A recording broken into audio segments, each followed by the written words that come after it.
nggak semuanya mendukung ya apa yang dilakukan oleh Jerman, oleh Inggris, bahkan Prancis, dan mereka menolak menggunakan ban. Ronaldo juga, Neymar juga, sepak bola Brazil juga mengatakan ketika ditanya soal LGBT di timnas Brazil, kami hanya mencintai wanita, gitu ya. Di dalam KUHP ini, apakah LGBT ini merupakan suatu tindak pidana, gitu, Bang?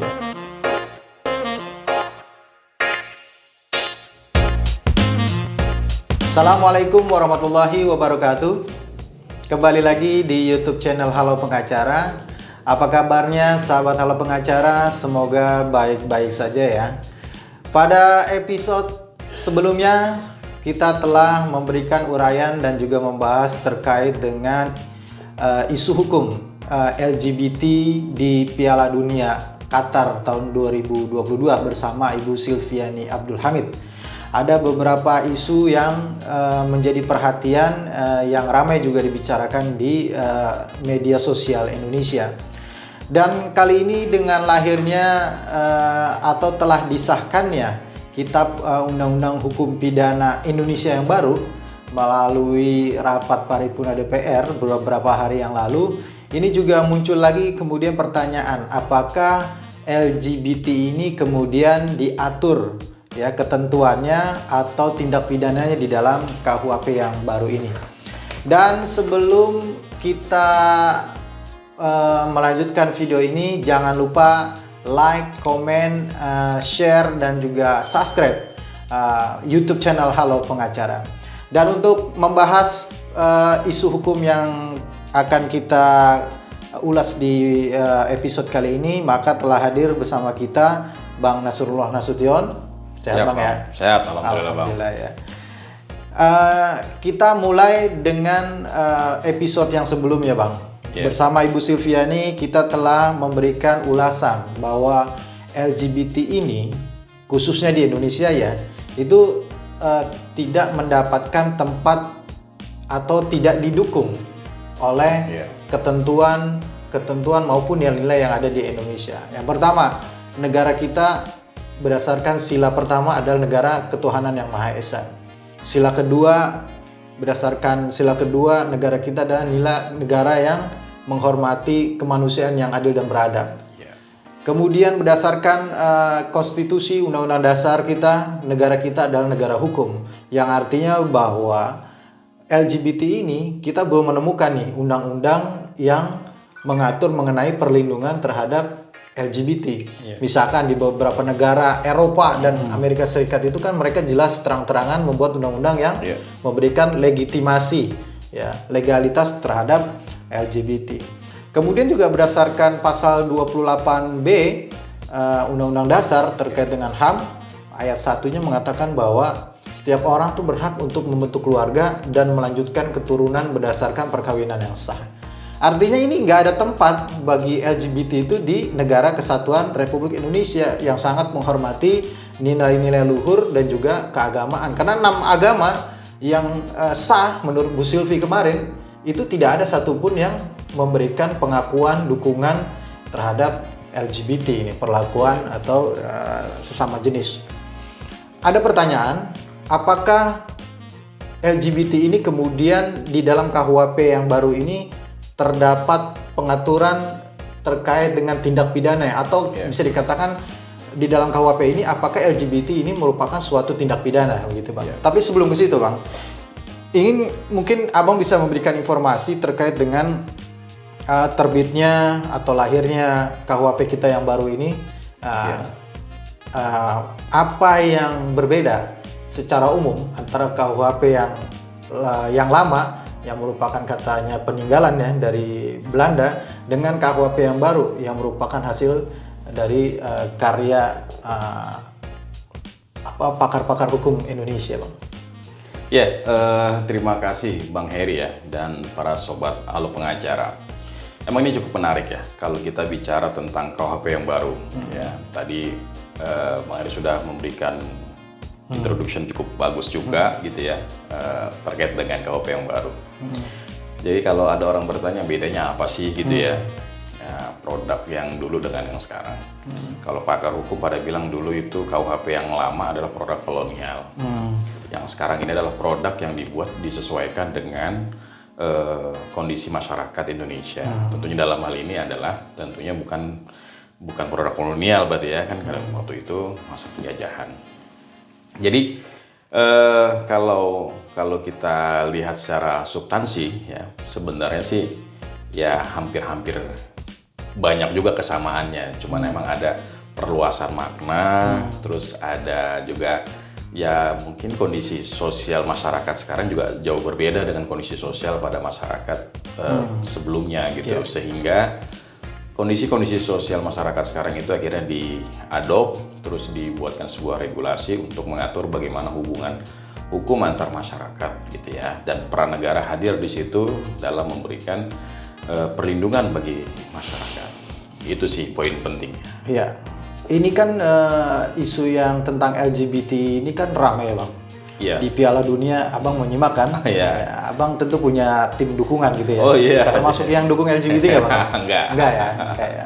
Ya di Piala Dunia itu terang-terangan secara jelas Qatar melarang penggunaan atribut maupun kampanye tentang LGBT ya, yang katanya One Love gitu ya. Kemudian FIFA sebagai organisasi sepak bola internasional itu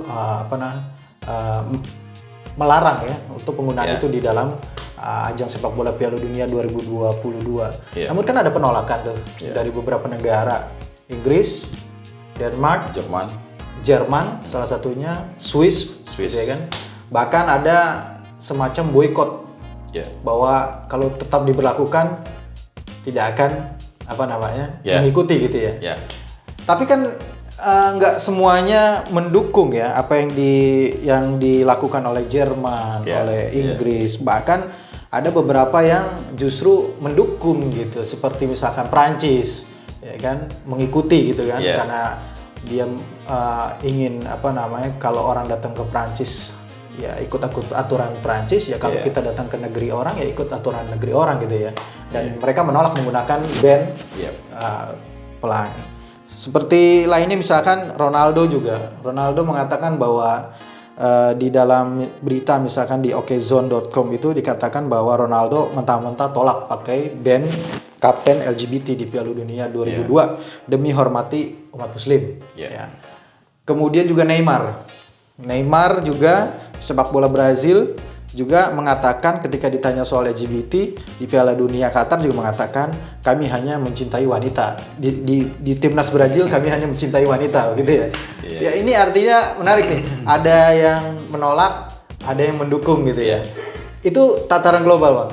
Sekarang kita ke Indonesia nih. Indonesia kan berbeda tentunya secara kultur juga dengan negara barat, dengan negara-negara yang memang bisa dikatakan bebas gitu lah ya. Kita mempunyai nilai-nilai yang memang keindonesiaan yang sangat menghormati adat, menghormati adab, kemudian menghormati agama gitu Bang. Di KUHP yang baru ini Bang, LGBT itu sebenarnya diatur nggak sih Bang? Ya, tadi menarik kalau kita bicara tentang Qatar dulu ya. Kita bicara Qatar sebelum kita bicara tentang KUHP yang baru ya, Indonesia. Qatar punya jati diri sendiri yang tidak bisa diintervensi oleh pihak manapun. Nah ini cukup menarik sebenarnya ketika kita juga bangsa Indonesia harusnya punya jati diri juga gitu. Tidak bisa diintervensi oleh negara manapun. Sebagaimana kita ketahui kan intervensi mulai banyak nih. Ada bahasanya juga akan merugikan pariwisata dan seterusnya. Qatar tetap istiqomah bahasanya Bang Heri gitu ya. Dengan konsep bahwasannya LGBT memang sangat dilarang di Qatar. Terlepas apapun bentuknya dan bagaimanapun caranya ya. Atau hanya sebatas simbol pun saja itu tidak ditoleransi. Simbol padahal. Simbol ya. Itu padahal simbol. Bukan perilakunya. Bukan perilakunya, itu baru simbol ya. Artinya, dan supporternya juga nggak boleh. Dan supporter pun tidak boleh. Kemarin terakhir kalau saya supporter apa itu ya, yang dipaksa keluar ketika pertandingan dia menggunakan semacam simbol-simbol itulah ya, pelangi ya. Jadi dipaksa keluar. Jadi kita menilai memang suatu negara itu akan mendapat memiliki semacam rasa yang sangat luar biasa ketika dia punya izah, bahasanya itu izah, bahasa apa itu izah kira-kira ya? Punya harga diri gitu ya. Ketika dia sudah mengatakan sesuatu, ini adalah bagian daripada nilai-nilai yang tumbuh dan berkembang di masyarakat Indonesia tentunya. Jadi kalau bicara tadi LGBT, bagaimana pengaturan regulasinya di KUHP yang sekarang, KUHP yang sekarang, memang tidak secara eksplisit dijelaskan LGBT gitu kan. Tapi di sini dijelaskan bagaimana hubungan ketika terjadi antar lawan jenis dengan sesama jenis. Kan itu masuk kategori itu sebenarnya, masuk kualifikasi ya. Masuk kualifikasi itu. Dan ada hubungankah mereka antara hubungan hukum, dalam hal ini ada hubungan hukum perkawinan atau tidak, atau salah satunya terikat dalam perkawinan atau tidak. Itu kan masuk ke dalam kualifikasi itu. Nah, perlu dipahami bahwasannya kenapa KUHP yang sekarang ini juga tumbuh dan menjadi ada kontroversialnya di masyarakat. Kita harus pahami ya, di dalam preamble ya, dalam poin menimbang itu, saya kadang-kadang kalau baca sesuatu itu kita harus pahami apa sih yang menjiwai daripada sebuah peraturan.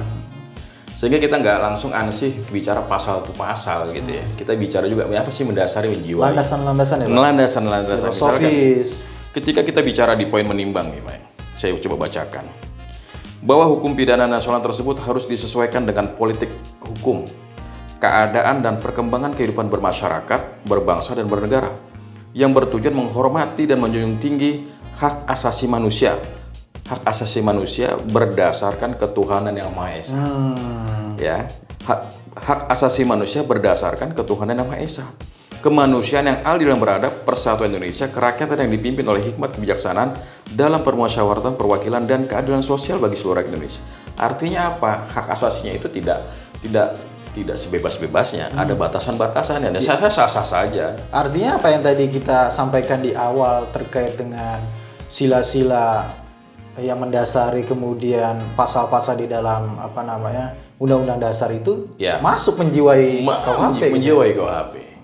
Artinya memang ya kalau ada misalkan para pihak atau orang-orang yang berkomentar terkait KUHP yang baru ini, ya itu juga bagian dari demokrasi, saya rasa itu sah-sah juga. Dan kanalisasinya pun sudah ada. Artinya perdebatan terkait dengan pasal saya rasa sudah clear karena sudah ditetapkan. Dan bicara mengenai pengesahan RKUHP ini kan bukan sesuatu yang simsalabim ya, Bang. Ini sudah dibahas selama bertahun-tahun lamanya. Saya rasa itu juga sudah banyak masukan dari beberapa pihak pakar hukum gitu ya. Ya, artinya kita terlepas dari ada plus minus dalam KUHP ini, kita tetap mengapresiasi ya bahwa memang KUHP ini merupakan cerminan dari nilai-nilai yang ada di Indonesia. Gitu. Disesuaikan dengan nilai-nilai yang ada di Indonesia. Kembali ke pertanyaan yang tadi ya, Bang ya. Kita kan sudah dengar tuh ada komentar-komentar lahirnya KUHP ini banyak katanya dikritik lah oleh PBB katanya begitu. Kemudian oleh ada pengacara senior juga kita gitu yang mengkritik. Dan juga saya rasa ini kan artinya memang ujung-ujungnya katanya ke pariwisata gitu. Berkaitan dengan pariwisata. Dan saya melihat ini ujung-ujungnya bisnis. Ini ngomongnya ujung-ujungnya bisnis. Kita nggak ngomong dalam hal yang lebih besar gitu. Misalkan apakah ini terkait dengan kelangsungan generasi bangsa atau apa. Betul. Kembali, Bang, apakah LGBT ini kemudian ada pengaturannya nggak secara khusus di dalam pasal-pasal KUHP yang baru ini, Bang? Kalau secara literalek ya, secara langsung itu tidak mengatur. Jadi kan tidak menyebut gitu ya? Tidak menyebut. Dia hanya mengatur tentang perilaku. Artinya tindakan-tindakan yang itu tidak bersesuaian dengan nilai-nilai masyarakat Indonesia itu dapat dipidana. Yang gitu kira-kira begitu ya. Kalau yang jadi kontroversial itu kan ada berapa pasal ya terkait dengan masalah tindak pidana kesusilaan. Nah itu diatur di bab 15 ya. Tindak pidana kesusilaan itu ada berbagai macam jenis nih, Bang. Ada berbagai jenis. Ntar saya coba sebutkan satu-satu ya. Tapi ntar fokus pada yang mana silakan ya kita coba diskusi ya. Pertama adalah kesusilaan di muka umum, Oke. ya, pornografi, Iya. mempertunjukkan alat pencegah kehamilan dan alat penggugur kandungan. Iya. Itu yang ketiga. Yang keempat, perzinahan. Yang kelima, perbuatan cabul. Nah, perbuatan cabul. Yang selanjutnya adalah memudahkan pencabulan dan persetubuhan. Terus yang keenam adalah minuman dan bahan yang memabukkan. Pemanfaatan anak untuk pengemisan. Perjudian. Oh, itu masuk kesusilaan juga. Nah, kesusilaan. Jadi kesusilaan itu nggak hanya bicara tentang hubungan dua orang atau lebih, tapi juga mengatur masalah masyarakat secara umum. Tidak hanya terkait dengan seksualitas gitu Iya, ya. tidak hanya dengan seksualitas gitu, Iya. Pak. Kalau terkait dengan LGBT-nya sendiri, Abang mengatakan tadi secara letterlock, Iya. artinya secara harfiah LGBT itu tidak diatur gitu. Tidak Tapi diatur. terkait dengan akibat hukum dari hubungan perilaku antara ya. mereka yang LGBT gitu ya. Iya. Apakah ada pasal-pasal yang mengatur secara khusus tentang akibat itu, kemudian apa hukumannya, Iya. Bang? Jadi kalau kita bicara saya belum hafal pasal, jadi saya baca ya. Boleh, sama Bang, saya juga tidak hafal sebenarnya. Ya. Karena kalau kita bicara di pasal 414 dikatakan dalam ayat satunya, setiap orang yang melakukan perbuatan cabul terhadap orang lain yang berbeda atau sesama jenis kelaminnya. Oh, itu ada penyebutan secara khusus gitu ya? Ada. Nah, Kalau ini yang agak- KUHP yang sebelumnya kan nggak ada penyebutan jenis gitu ya? Betul. Ya, tidak ada gitu. Nah, itu apabila di depan umum dipidana dengan pidana penjara paling lama 1 tahun. 6 bulan atau pidana denda paling banyak kategori 3 kalau tidak salah itu 50 juta. Yang B-nya secara paksa dengan kekerasan atau ancaman kekerasan dipidana dengan pidana penjara paling lama 9 tahun. Atau yang dipublikasikan sebagai muatan pornografi dipidana dengan pidana penjara paling lama 9 tahun. Ayat 2-nya mengatakan setiap orang dengan kekerasan atau ancaman kekerasan memaksa orang lain untuk melakukan perbuatan cabul terhadap dirinya dipidana dengan pidana penjara paling lama 9 tahun. Jadi ini yang mungkin cukup menarik, Bang ya. Iya. Ada dibilang dengan lawan jenis atau sesama jenis. Iya. Ini kan kalau kita masuk bicara tentang tadi LGBT mungkin ini masuk kualifikasi gitu. Kalau dia bukan perbuatan cabul, Ya. artinya ini kan kalau ada perbuatan cabul Ya. antar sesama jenis atau dengan lawan jenisnya gitu ya, Ya. itu kena pidana gitu. Ya. Artinya itu mencakup juga perbuatan cabul bagi kaum LGBT gitu ya. Ya. Ada nggak perbuatan yang non cabul? Misalkan perbuatan yang melanggar kesusilaan lain yang kemudian mendapatkan ancaman hukuman gitu. Ya, di sini dikatakan bahwasannya memang ada beberapa pasal ya berkaitan tadi antara para pihaknya yang dimana itu juga bisa dikenakan. Tapi memang yang perlu dipahami oleh masyarakat kita itu deliknya ini adalah delik aduan, gitu. Artinya apabila ada salah satu pihak dari pelaku masuk kategori keluarga inti, nah itu dia punya kewenangan untuk melakukan aduan atau pelaporan. Iya. Gitu kira-kira, Bang. Kalau tidak salah, coba kita lihat ya Bang ya di pasal 414 ya kalau tidak salah ya. 414 tadi yang saya bacakan tuh, Bang. 400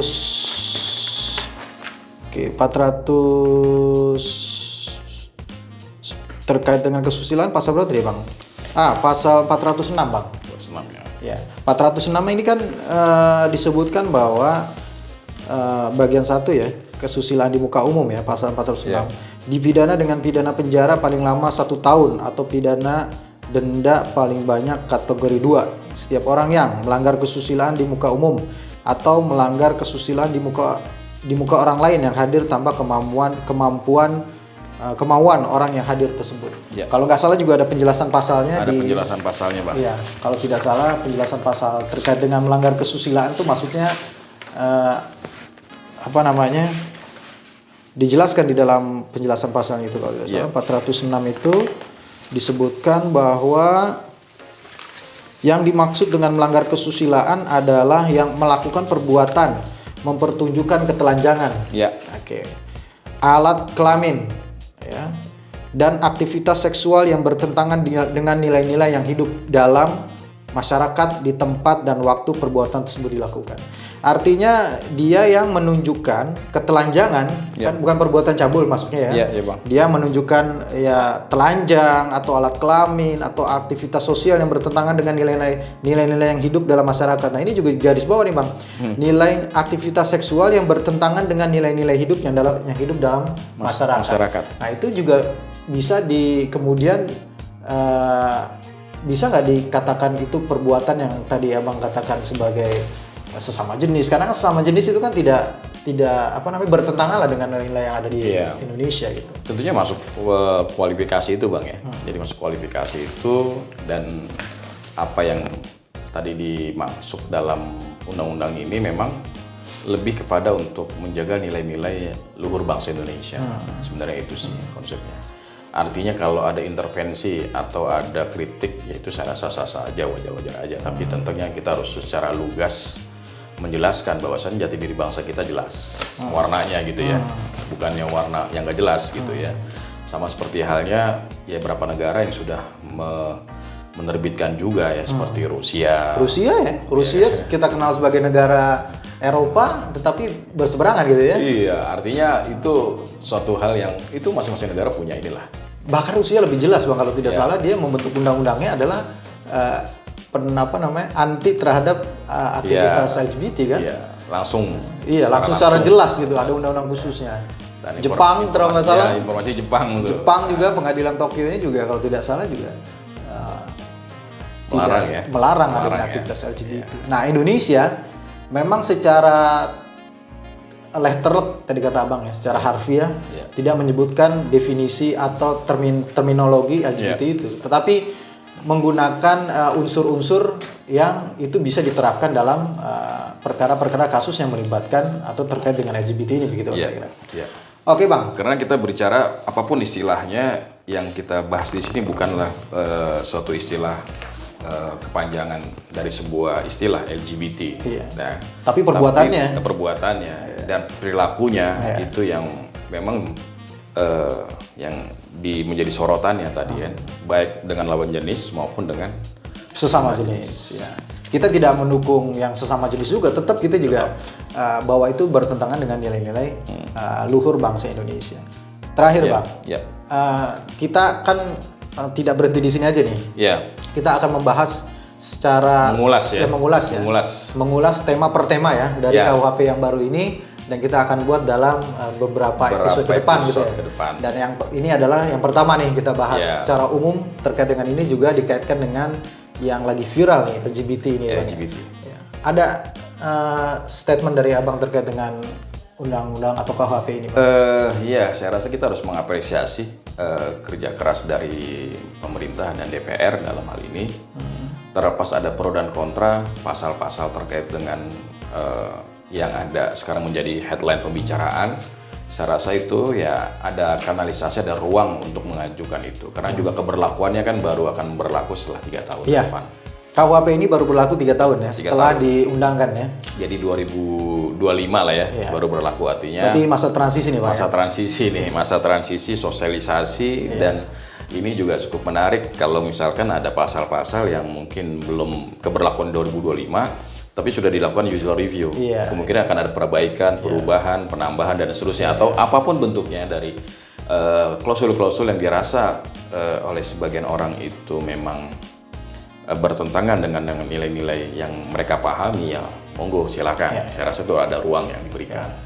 Nah, 7 hari setelah kemarin disetujui harus mendapatkan tanda tangan dari presiden, ya kan gitu kira-kira ya. Tapi kalau selama 30 hari tidak ada tanda tangan, tetap berlaku undang-undang ini. Artinya syarat administratif sudah selesai gitu ya. Dan ini yang perlu kita pahami. Saya juga cukup menarik, Bang, kalau kita bicara poin menimbang di poin C, bahwa materi hukum pidana nasional juga harus mengatur keseimbangan antara kepentingan umum atau negara dan kepentingan individu, antara pelindungan terhadap pelaku tindak pidana dan korban tindak pidana, antar unsur perbuatan dan sikap batin, antara kepastian hukum dan keadilan, antara hukum tertulis dan hukum yang hidup dalam masyarakat. kembali ya, Iya. diulang ya, bahwa hukum yang hidup dalam masyarakat itu penting untuk diakomodir dalam KUHP ini. Antara nilai nasional dan nilai universal, serta antara hak asasi manusia dan kewajiban asasi manusia. Jadi ada hak, ada kewajiban. Iya. Ya, artinya perbedaan pendapat yang tadi Abang bilang terkait dengan lahirnya KUHP ini adalah sesuatu yang demokratis ya. Oh ya, sangat. Kita mempunyai perspektif secara dari kacamata bangsa Indonesia yang mempunyai nilai-nilai luhur gitu ya.